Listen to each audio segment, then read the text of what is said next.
Hi, welcome everyone. Welcome. As you're logging on, please don't forget to put where you're from, what site you're from, and how long you've been a navigator. We always love to know who's in our room with us and attending. So we're going to give just a minute for people to log on, just a minute or two. We're here today to talk about toxic stress and avoiding burnout. This is the Navigator Training Focus Series, and I'm Sherry Cisneros, the Navigator Program Director for California Bridge. And we're just going to wait a minute. It's 11:01. We have an action-packed as usual. I always plan these with lots of information, but we are focusing on mental health this month. And the reason why is very simple. I've read so many studies, and it's estimated at least half of all healthcare workers report having signs and symptoms of burnout. You may have experienced this, or you see your colleagues having these signs and symptoms that you're noticed. So we want you to take time to learn self-care strategies, identify the burnout, and take care of yourself. That is your call to action, is take some time to take care of yourself. So that's what today is all about, is helping you with some strategies and hopefully, coming out in a better mental health state of mind. So California Bridge is the program of Public Health Institute, and all of our materials are available under Creative Commons. Here's some housekeeping tips, and we just want to make sure before we get started and move on, make sure in your chat box, if you hit your chat box and you see in the little the title for your chat, it's blue.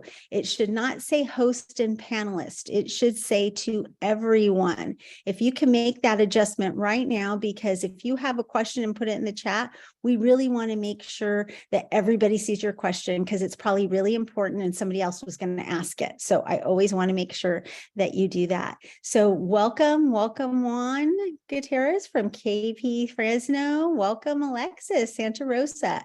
I'm so glad to have everybody here. It just feels like I'm among all our friends here at California Bridge. So, our goal, it never changes, 24/7 access. You guys know this, for all substance use disorders in all California hospitals, and we're well on our way. Our BMP grant gave us 276 hospitals. So we're really excited about that. And I always want to give you some impact on some numbers on the impact that you guys are making. These numbers are California statewide, and these are so impressive because this shows all the hard work you guys are doing. Right now, we've seen over 230,000 people for substance use in our emergency rooms. This is amazing, you guys.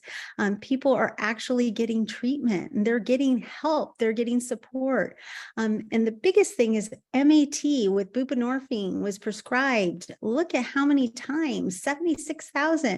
Maybe repeat patients or customers, but that's okay. They were not getting treated before. So my hat's off to all of you and all your hard work, because these impact numbers are direct reflection of the work that you're doing. So thank you for all the hard work you're out there doing. I always want to refresh what our California model is, our CA Bridge model, and it's really very simple. 3 focuses: low barrier treatment with buprenorphine in the emergency room from your docs, your prescribers, and the next 2 focuses are what you do every day: connection to care and community, and a culture of harm reduction. So always remember, when things get overwhelming, just remember what our model is, what we're here to help, and I think that keeping it simple always is the best, especially if in these stressful times. We know mental health is just surging with conditions and problems and challenges. So that's why we're here today. I have a two more announcements. Our next trainings, we always want to push our next ones, and they're on the website. The next one is buprenorphine in pregnancy.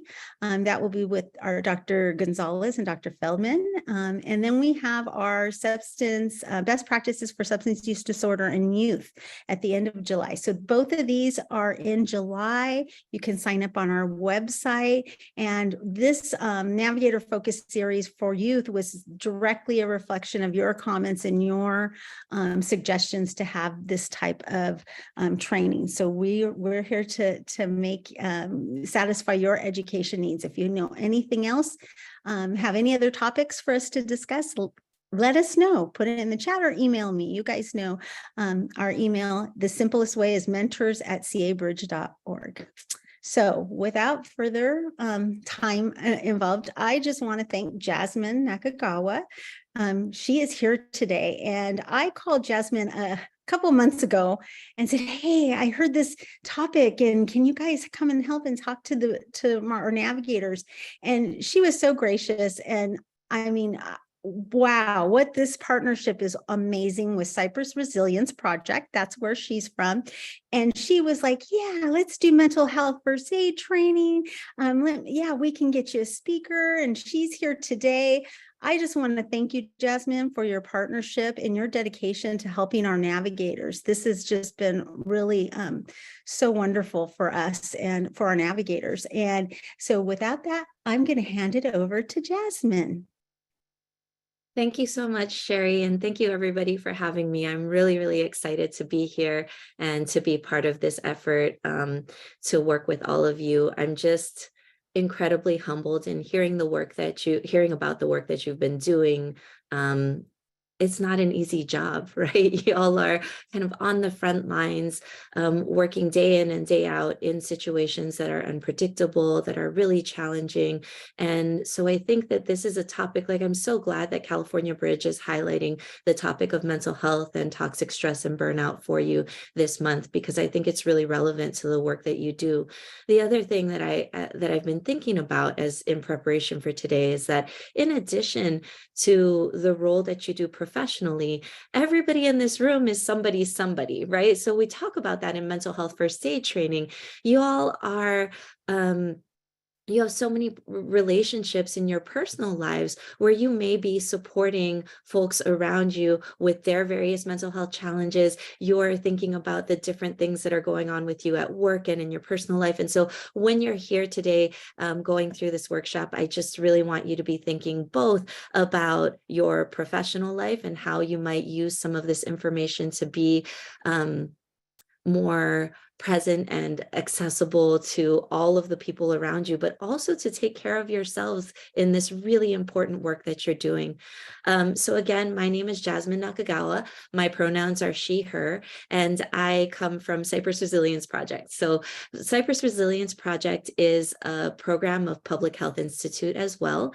And we focus on doing mental health first aid training, grief recovery training, and trauma-informed practice training for our communities.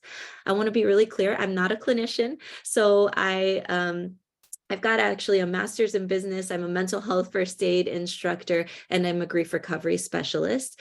And we started Cypress. Actually, Cypress was born out of the other work that we were doing at PHI, supporting young people. So my background is actually in education. I was a special education teacher at the middle school level for a long time, then have continued to work with high school students from underserved communities over the years. And we started Cypress Resilience Project just 3 years ago now to provide these trainings to folks. It was really at the start of the pandemic. So I'm really excited to be here for all of the reasons that I said. I'm humbled to be in the room with so many people with so much expertise. I saw all of your titles and your roles in the chat, and I'm really excited to have you all and to hopefully give you some additional resources or things to think about as you navigate your personal wellness in the work that you do. The other thing that I want to say before I share my slides is that Questions are welcome. So I want this to be, I know there's a lot of people on this webinar today, but I want this to be as much of a conversation as we can make it. I will ask you for your input and your participation and your interaction. I may not be able to get to everybody's questions during the webinar, but I know that the CA Bridge team is going to be sharing my email address with folks. So if you want to reach out to me afterwards, then please feel free to do so. But I just want to have a conversation today. So I will go ahead and share my slides. I'm going to make sure that everybody can see them before I get started.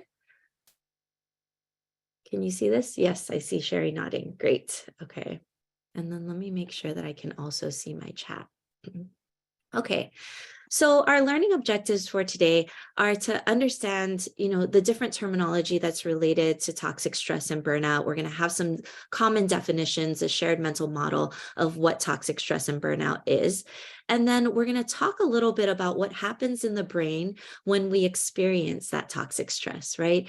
And also explore how stress turns from a functional good thing in our lives to something that can be challenging for us mentally, emotionally, physically.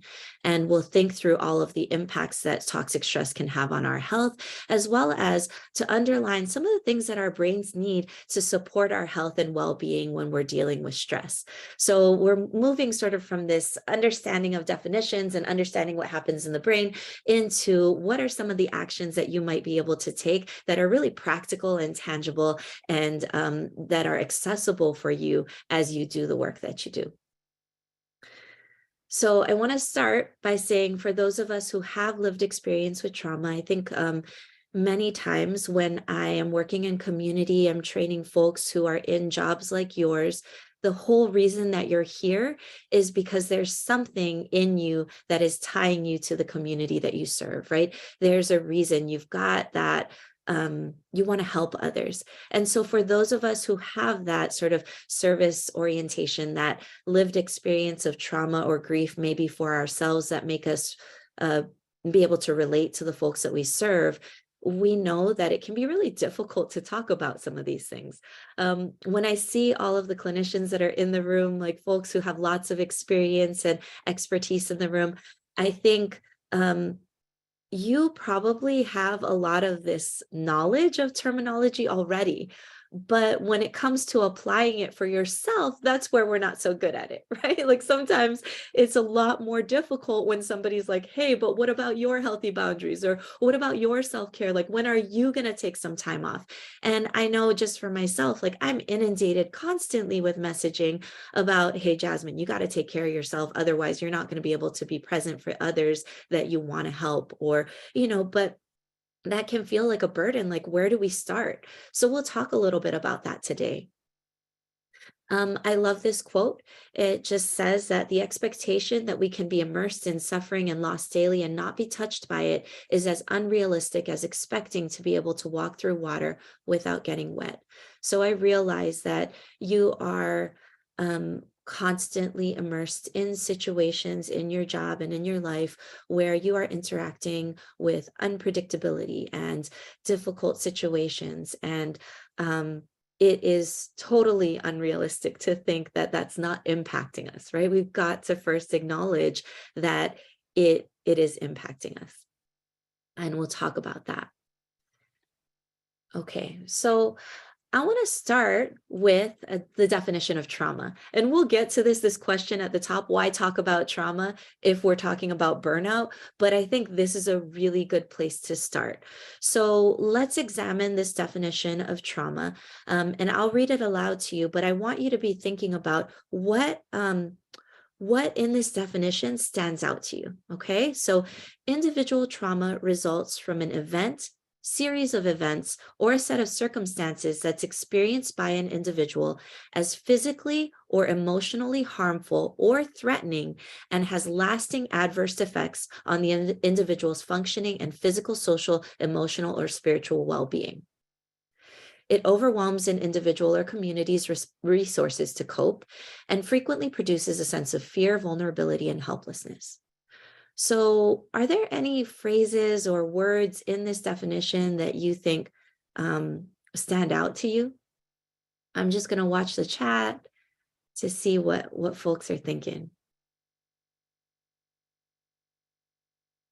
Yes. Oh my gosh, Carrie. So I see a note in here, and please remember, as Sherry said earlier, if you want to change to everyone, then make sure that your messages are going to everyone instead of just host and panelists. But I see one that says feeling helpless. Absolutely. So actually, feeling helpless is one of the things that makes trauma worse, right? So the trauma is deeper the more helpless we feel. And I think that's applicable to a lot of the situations that you all are dealing with in your everyday work, because not only are you, like, you have a limited interaction with an individual that's coming in for your help. And I could imagine that sometimes it feels like there's only so much you can do, right? So as a middle school teacher, I felt that way. I had students in my classroom where I was like, I knew they needed all kinds of resources. I knew that they needed extra intervention. I wanted more time with them. I wanted the school district to be able to support them with additional resources. And that wasn't happening. I couldn't do it. And I felt helpless, right? So remember that anytime you feel helpless, that is making the trauma experience deeper for you. And the example I like to use of that is like, for a child, right? Getting lost. So when you're a little child, I don't know if y'all have had the experience of being lost as a kid, but I remember one time I was at the mall with my dad and I lost sight of him and I was frantically searching for him. And that sense of panic that I felt like in my belly, my heart was pounding. I'm like, oh my gosh, it felt like the world was ending, right? And that's something that has stuck with me, that feeling.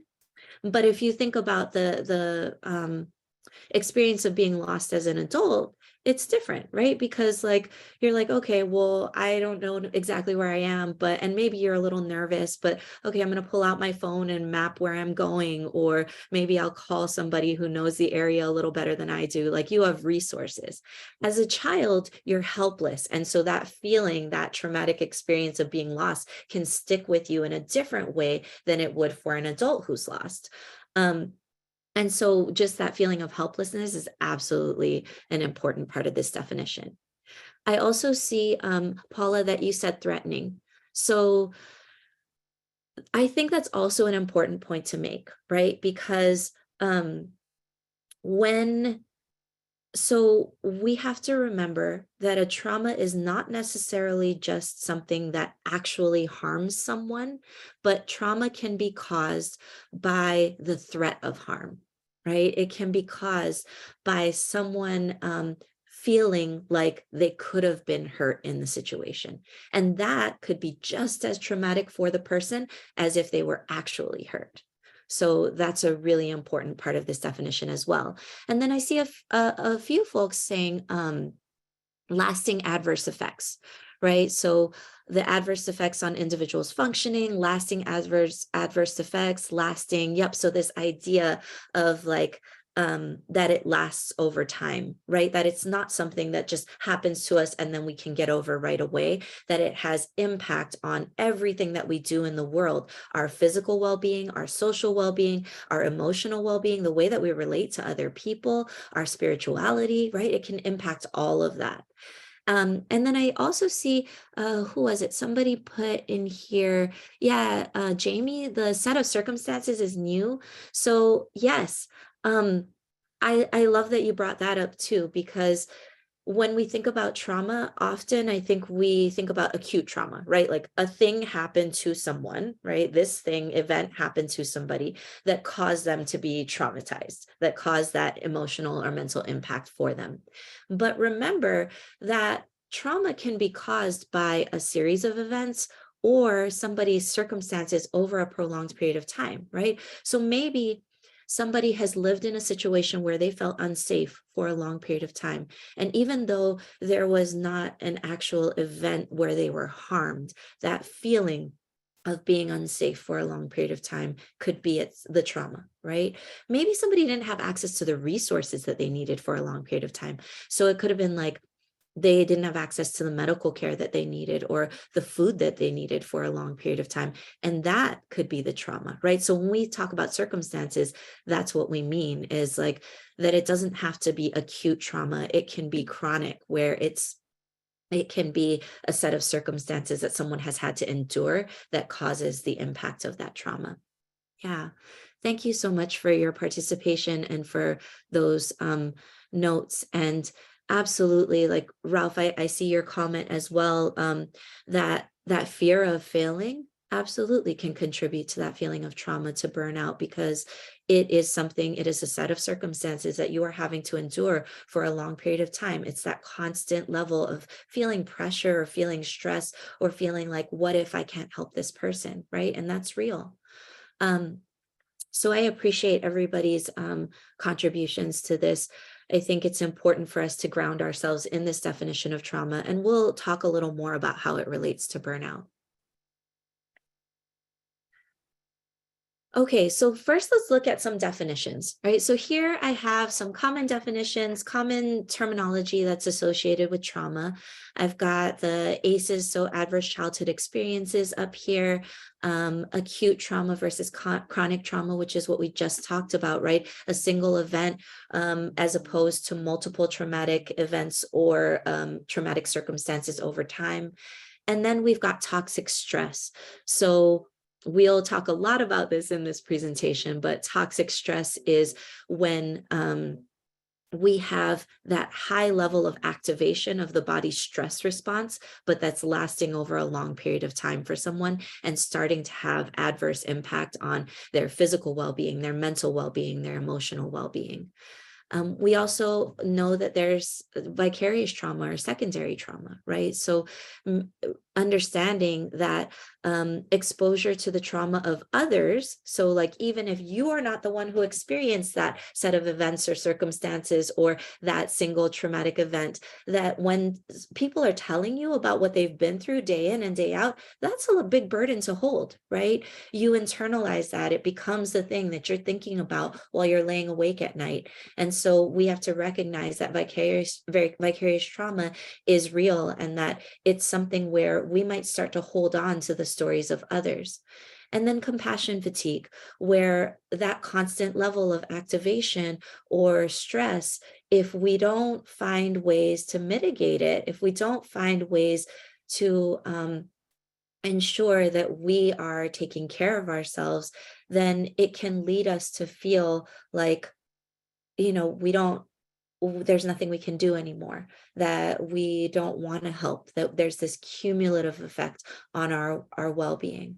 And yeah, Alicia, I see in the chat, secondary trauma is really challenging to navigate because you're going back to the point we talked about in the beginning. If you have your own lived experience of trauma, and then somebody is coming in at work and telling you about their lived experience that activates a memory or a feeling for you, it's like doubly bad, right? You're going home thinking about their story, but also internalizing it because you've been through something similar, or because you can relate, or because it brings up a memory for you.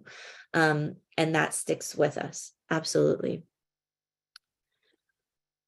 So let's rewind a little bit and talk about the brain. So let's think about how the brain works and how trauma and toxic stress and the brain's stress response is all related.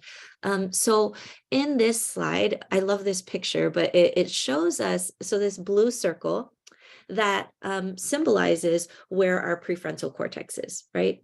And that is what I like to think of as our thinking brain, right? This is where we do our thinking about making rational decisions and logical thinking, communication. This is also where that empathy is for other people, where like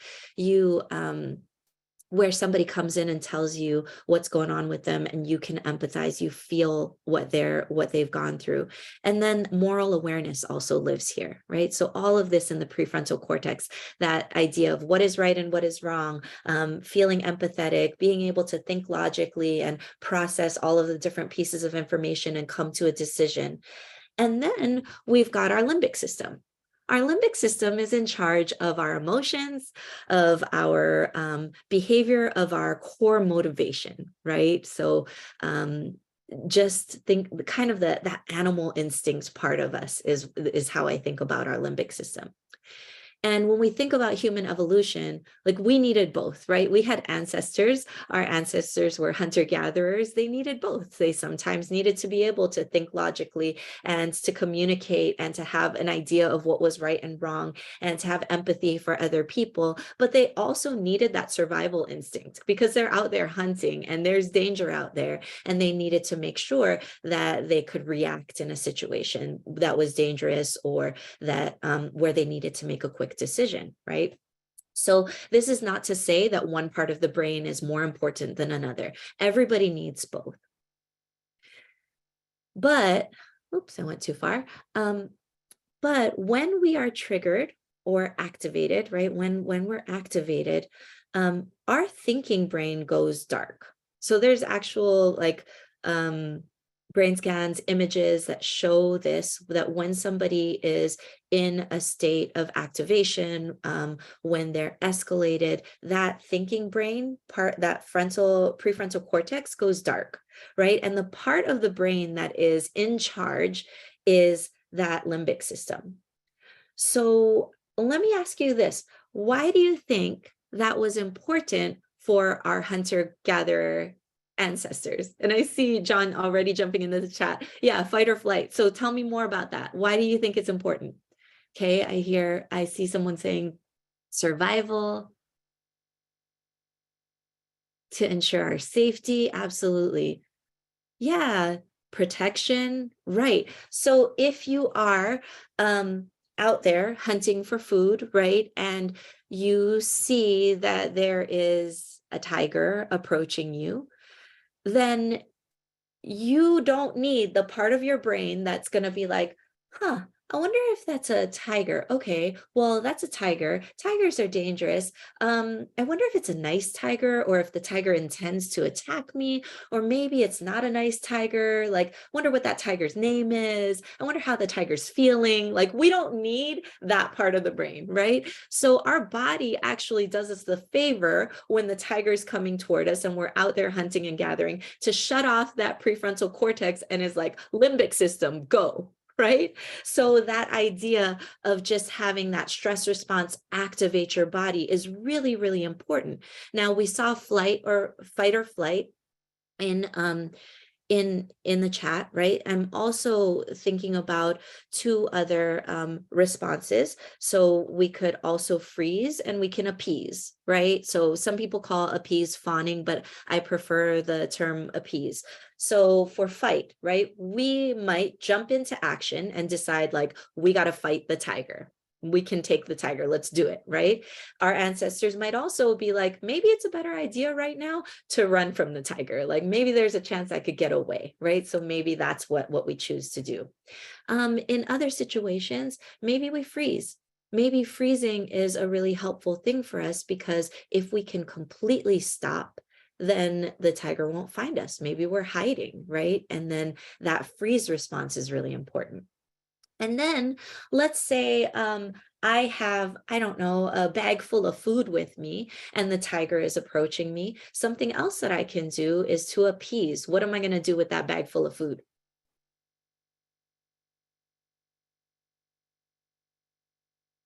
Give it to the tiger. That's right, John. So I'm going to throw that bag of food at the tiger, and maybe that gives me a second to get away while the tiger is preoccupied with my bag of food, right? So appeasing is that behavior that sometimes we see with folks that we commonly call people pleasing. I think that is it has kind of a negative connotation now. It's a little bit stigmatizing. So, but I think about it as appeasing, right? So like you are strategically keeping yourself safe by giving whatever the danger, what they want so that you can be safe and get away.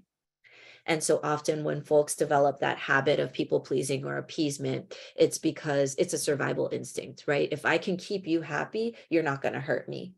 And so our brain, our limbic system makes all of those decisions for us right in that moment.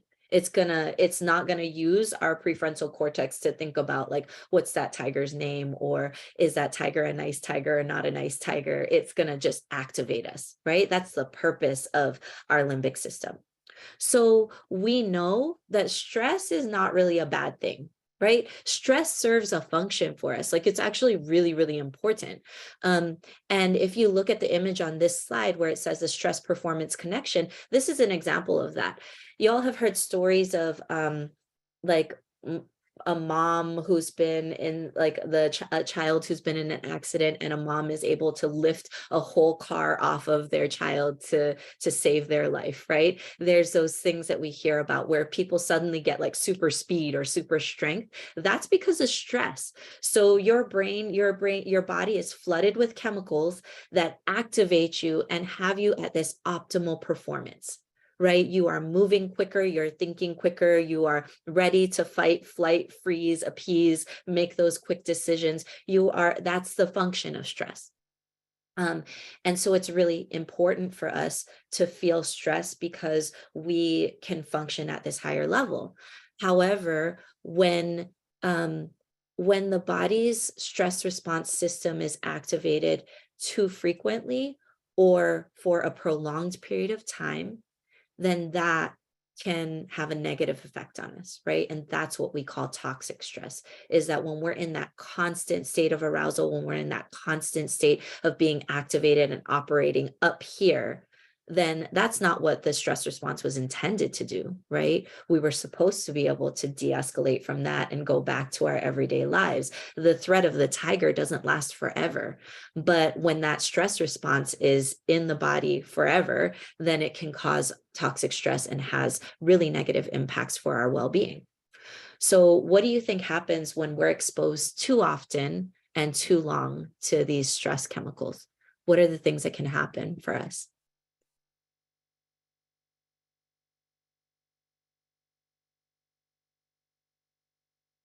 Yep, Sabrina, so I see you saying burnout. Yep, poor health, blood pressure goes up, you're dysfunctional, ulcers, stomach issues, anxiety, brain fog, illness, poor health, depression, fatigue. Yeah, I'm seeing all of you jump in with these really, really important descriptions of what could happen to us when we're exposed to stress for too long. So let's take a look. Ideally, right, our oh, I love that one. So short-tempered. Yeah, so like it can impact our relationships. Absolutely. So let's look at how this becomes unhealthy, right? Ideally, our body, so we know stress serves a function, but ideally the body's stress response is supposed to be quick and short, right? It's supposed to activate us long enough to get the car off of the kid or to fight the tiger or to get away. And then we're supposed to be able to calm back down and be back to our normal baseline, right? But over time, if we are consistently exposed to these kinds of stressors day in and day out, it can increase our body's sensitivity. So if you're never really getting back to that baseline, if let's say I'm starting at like 100% stress level and I'm only able to get back down to like a 60% stress level, next time I'm starting from 60 and I'm back to 100 real quick, right? So we have to remember that we can become activated with much less stimuli. Absolutely. So Todd, I see you in the chat. When you're stressed, you're having less, you're less effective with your clients. And absolutely, like, so that's the reason that self-care is really important in the work that you do, because you want to be able to get back to zero so that you can work with people in a way that's productive, right? But also for our well-being, like nobody likes that feeling of being activated all the time. The other thing that I'll say about this is what we talked about earlier. If someone has a lived experience of trauma, right, and has their own experiences that they're carrying with them, and many of us do, then we can already be more sensitive to the traumatic experiences of other people or to the stimuli around us. And I know that, like, so for me, I've been this person, but I know that we all know someone who pops off really easily, right? So like maybe it is I don't know, what do you like? Someone asks them for a small adjustment to their behavior, and suddenly it turns into a screaming argument. It's like they escalate very quickly. That happens sometimes, and it's because we haven't gotten back to that baseline, because it takes very little stimulus for us to get to that high level of stress. So that has consequences, right? And over time, if your body is constantly managing and navigating these stress chemicals and always, yeah, exactly, Amanda. Starbucks order gets messed up and they freak out. I was in a Starbucks drive-through a couple of months ago where somebody threw their whole drink back through the window at the barista, and it was like all over the window and the ground. And I was like, that person probably was either having a really bad day or had a really increased sensitivity to the stimulus around them.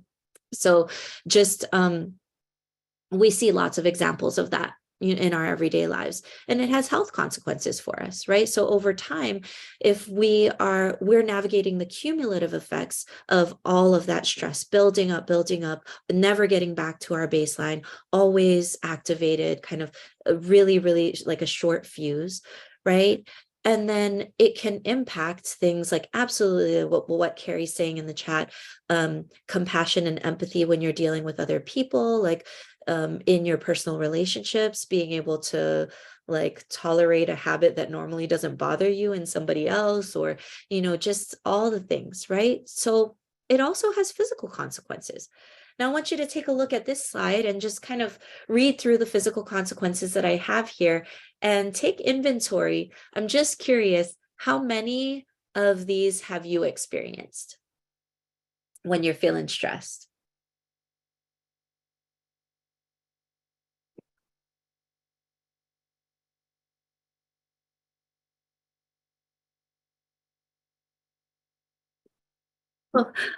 Too many to count all of them, everything. Wow. Okay, so I see lots of folks saying, yeah, every single one. Uh-huh. Okay, so I mean, I think that this is really important to think about. And a lot of this comes back to cortisol, right? So cortisol is that gas pedal chemical, right? It's the gas pedal chemical that we have that is the first chemical that our brain releases when our alarm goes off in the morning. It's that wake up, like it's time to go, right? It's that go chemical. And that is also the chemical that our brain releases when we are in a stressful situation. So if we're talking about being activated, that's what's happening. And so things like, I see folks saying, okay, so muscle spasms. Absolutely. Why do you think that cortisol or our stress chemicals make our muscles contract and tense up? Why do you think that was important? Like, think back to our ancestor examples. Yes, exactly, Javier. So fight mode, right? Preparing, like your body is like tensing up because it's ready to go. It's gonna fight, it's gonna run, it's gonna do something. And so that chemical is actually really, really important. That muscle like contracting has a real function for you, right? For our ancestors. But for us in our everyday lives, like if you're at work and you become activated, and you're sitting in front of a computer like taking notes or something like that, that muscle tension, you're not releasing the energy, right? So then I know, I don't know about you, but I get like stiffness and soreness in my shoulders. Like back pain is really common with folks who navigate toxic stress. It was meant, absolutely, like Alicia's saying, to get us out of danger, but it's not serving its purpose for us when we're in like an office setting or a clinical setting trying to navigate that muscle tension, right? Absolutely, you feel it in your neck, your shoulders, your back. It's really, really common. um what about food cravings? So let's talk about that a little bit. Our body, that cortisol, okay, let me ask you this then. Does anybody ever crave like a kale salad when they're stressed out? What are some of the food cravings that you do have? You're like, no, what do you, yeah, the salt and the sweets and the chips and the pickles and the carbs. Okay, I'm noticing a theme here, right? You feel like you deserve all the treats. There is a reason for that. All the carbs, fast food. So why do you think our body is sending us the message that we need carbs, like sugar, when we're in that heightened state of stress? Yes, it needs like immediate energy, right? So Stephanie's like, for that immediate energy, right? So, oh, John, I also crave ramen late night. So like, I feel you. But fast energy. So our body is actually sending us the message that it needs cheap, quick energy, carbs, sugar, it's trying to retain the fat for prolonged energy later on. So nobody ever wants to stress eat a salad, right? We want to stress eat like French fries dipped in ice cream. That's what we're looking for, because that's the physical consequence. That's the cortisol sending that message to our body that that's what we need. What else? Our immune system. So I saw somebody mention that the immune system is that their immune system is activated or impacted when they're stressed out. And it goes both ways, right? So we can see that someone's immune system can become hyperactive and it can also become suppressed. So sometimes autoimmune diseases become really common with folks who are navigating toxic stress. And the reason for that is because my body is preparing to be bitten by the tiger. And so it knows that I might get an infection. So my immune response is like on high alert. I'm going to go and fight this infection preemptively because Jasmine might get bitten by that tiger right now, right? So we see a lot of autoimmune diseases as a result of that, because the body's immune system is activated and attacking itself because it's preparing for that infection that never comes, right? And it's actually pretty miraculous, right? When you think about it, you're like, oh my gosh, my body is doing all of these things for me to try to help with my survival. But the thing is that it doesn't actually work for us in this day and age with the kind of work and jobs that we do. So, we may see an impact on our immune system that doesn't serve us. Okay, so let's talk about some of the other symptoms that we may experience when we're feeling burned out or when we're under this toxic stress. You may start to feel disconnected from work. You might feel overly critical of others and of yourself. Often there's increased irritability for folks. So you'll start to see the strain on their personal relationships. That emotional exhaustion, right? So waking up and feeling like you've got no gas in the tank. It's like you don't feel motivated the same way that you used to get to work, to do that job, to listen to somebody's story, to attempt to help them. You might feel numb or apathetic, like, what's the point? Like, this isn't going to work anyways. Why am I doing it? Feeling inadequate. So feeling that fear of like, maybe I'm not good enough at this job, or maybe it's me that I can't help these people because there's something wrong with me, right? We see lots of depression and anxiety. Folks, you were mentioning that in the chat. We see avoidance. So, has anybody ever heard of this concept of the impossible task? Like certain tasks may feel impossible to you, and you're just avoiding them. So and I see folks that this is resonating with folks in the chat, right, where you recognize some of yourself in this, and that's a hard realization to come to. And so we need to, yeah, my laundry takes days to fold too. Sometimes I'm like sleeping. Okay, this is a confession that I didn't want to make in a webinar in front of hundreds of people, but sometimes I sleep under my pile of kids' laundry because I'm like, I meant to do it, and then I fall asleep. It happens.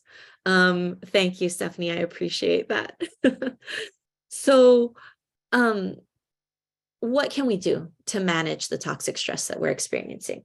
We need to understand what's actually going on. We need to try to limit our stressors to the best of our ability and deal with the stress response itself, and then create conditions where safety is possible. So we're going to talk through each of these things. First, we have to distinguish between the stress and the stressors. So stress is what we just talked about, right? Our body, we don't have control over that. We don't have control over how our body reacts when we're exposed to all of these things. We do have a control over some of the stressors that are causing us that stress. And so let's think about that.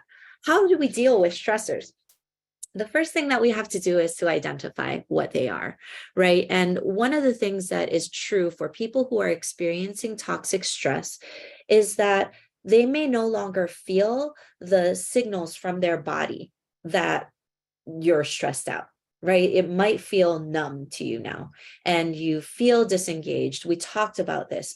So in order to identify how your body is responding and to identify the stressors around you, it might be really helpful for you to use mindfulness. Sometimes mindfulness practice is really helpful to observe how your body is responding in certain situations, right? Look for the times. So a lot of this is about self-awareness. Look for the times when you start to turn off emotionally. What are the situations that cause you to feel distant, to shut down? Start to track your disagreements. Pay attention to people's reactions to you, right? So think about like when folks are telling you like, why did you pop off at me like that? Or like, mom, why are you yelling about the sponge? Like all of those things, right? You want to watch those reactions and pay attention because it can help you to identify what are those stressors? Where are those situations? And then we have to reduce or limit those, right? So I'm going to say this is easier said than done. I acknowledge that. Drawing boundaries is not an easy thing for us to do. Everybody here on this call, y'all are service-oriented people. You care about your community, you care about your patients, you care about the clients you serve. And so drawing boundaries can be a really difficult thing. But we have to acknowledge that there are some boundaries that we can draw that are totally within our control, right? So stress is a natural part of your life. You're not going to be able to completely avoid the stress that comes your way during the day. But we want to think about how to have a plan. So how to control a little bit what stressors you are exposing yourself to or not. And I'll use a real silly example, like a simple example is maybe it's that you disengage from social media a little bit, right? If you are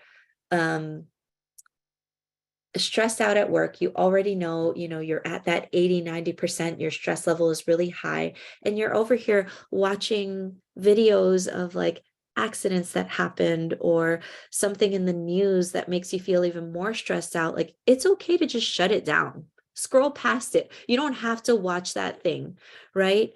There are other things in our life where maybe we're limiting our exposure to certain relationships that stress you out. So if there's a person in your life who can be a stressor, and maybe it's that we cut them out altogether, like we do not have to have that relationship anymore. And sometimes we still have to have the relationship because they are a person in our family, but maybe we limit our exposure to them during the times when we know that we don't have as much capacity, right? So it's about taking inventory of what your body is doing, how you're feeling, and like, do I have the bandwidth to deal with this situation or this person today? And absolutely, there are things in social media, like I love to watch all the cute animal videos. You do not have to expose yourself to the things that are hard to watch. Right.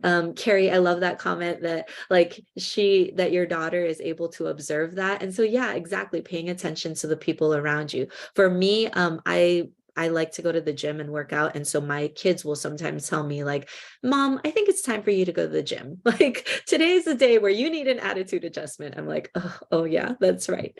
So the most important thing here to take away is that we need a plan on how to interact with the stressor, right? To take away any of those extra things that we might be committing to, or just making sure that we put some intention into limiting how much we do, how much extra responsibility we take on, what we're saying yes to when we are stressed.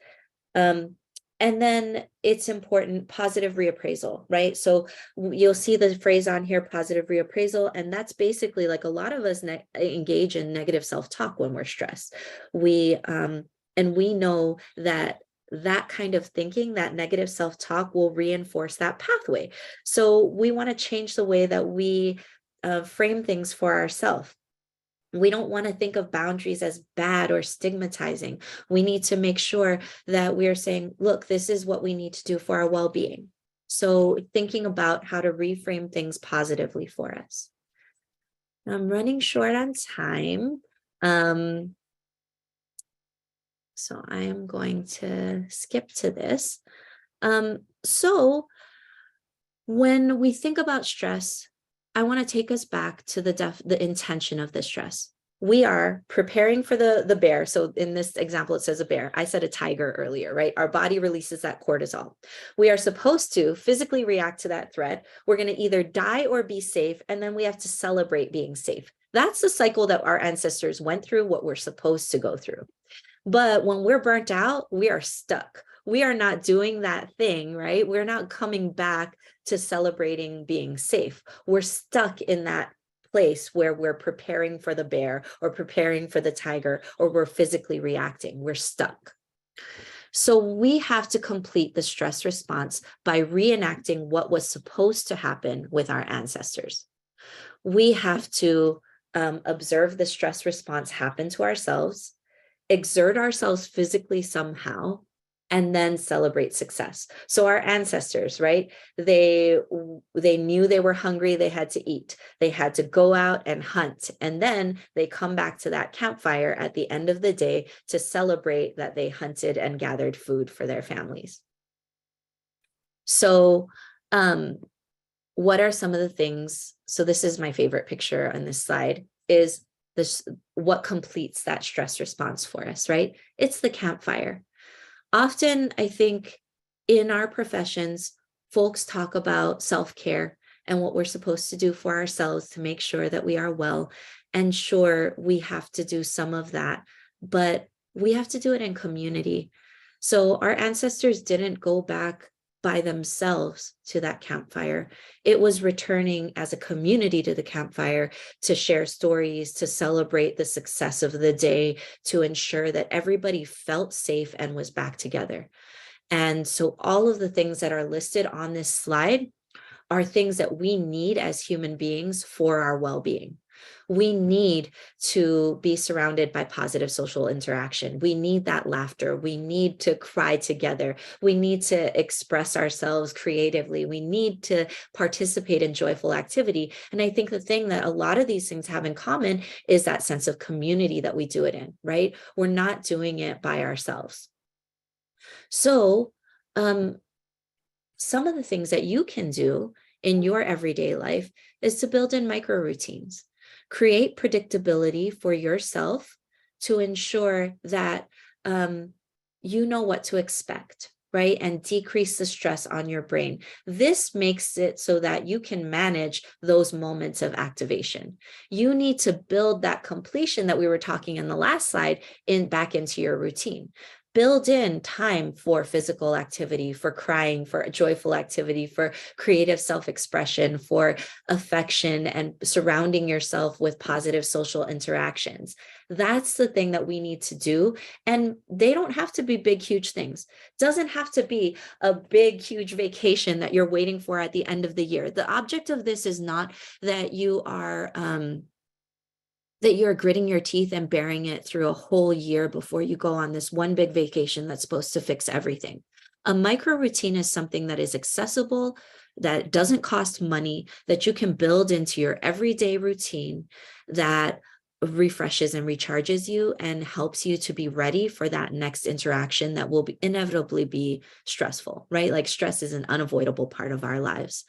So, and a lot of us do this where we're like, yeah, what, I'm gonna just wait until I go to Hawaii in 2025. Like that's not realistic, right? So we have to build in completion to our everyday routine and make sure that we have predictability. And I can't tell you what it is, right? It could be hot showers, massage. I see folks saying like walking the beach, yeah, your special pillow, like all the things. I can't tell you what it is for you, but I'm telling you that this needs to be done, and it has to be accessible. It has to be inexpensive. It has to be something that you have the time for, and that doesn't feel like an additional burden that you're putting on yourself. Like, oh, I'm supposed to take an aromatherapy bubble bath every single night, and I didn't check that off the list today. Like I failed, right? We don't need it to feel that way.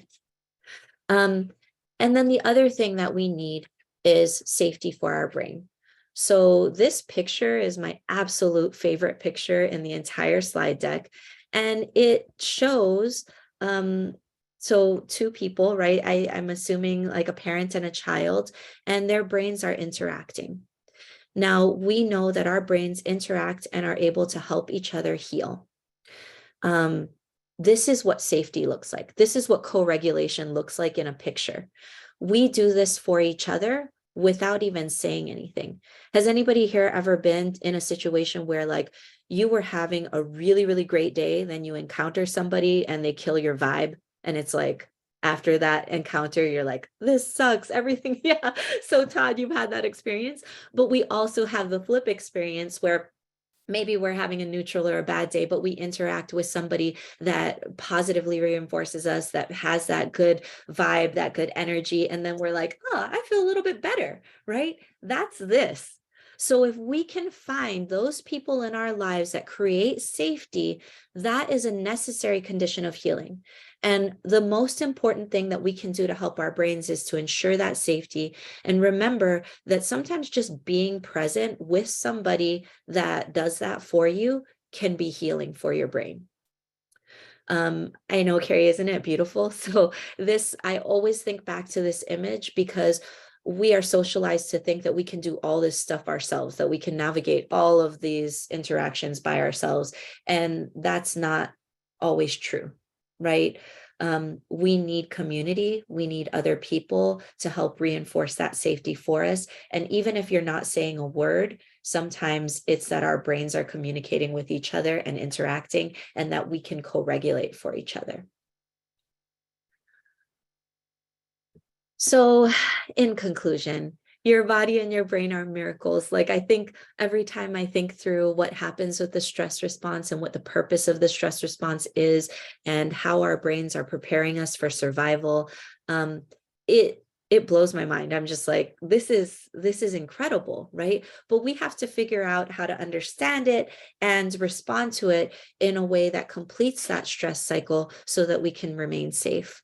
And remember that you've got the tools to help you manage that burnout, and that always we need to lead with compassion. A lot of time when you interact with your clients, with your patients, you have compassion, lots of compassion for them, right? But you also need to lead with self-compassion, because you are doing incredible work in your communities. It is so, so important. And we have to remember that we've got to take care of ourselves. So thank you so much for being here with me today. I'll hand it back to Sherry. Jasmine, there's nothing more I can say. I felt like I had a really good therapy session right now with 100 people. How did you guys feel like that? I think this was really wonderful. It was amazing. We can take so much from what you said. I love the micro routines. I just really love that. Does anybody have any questions? We have a minute or two. I want to 100 times thank you. This was so meaningful. Definitely a different perspective. We've had some great talks this month just with mental health, and somebody else did music. It's just there's so many ways. There's not one way. And again, we're here. We want to show you everything on how to take care of yourself. There's not one thing is not good for all in this particular category. So take whatever you can grab from Jasmine, or if you were on our call a couple weeks ago with Yvonne, take it all in, you guys. Just really use what you can use and what's good for you, because like Jasmine said, you know what's best for yourself. I don't have much to continue. If you guys don't have any questions, we just have, these are the takeaways, but we took away so much more than these objectives. So I'm glad about that. Remember our online Bridge Academy for more trainings. You can always contact your mentor team at mentors@cabridge.org for support.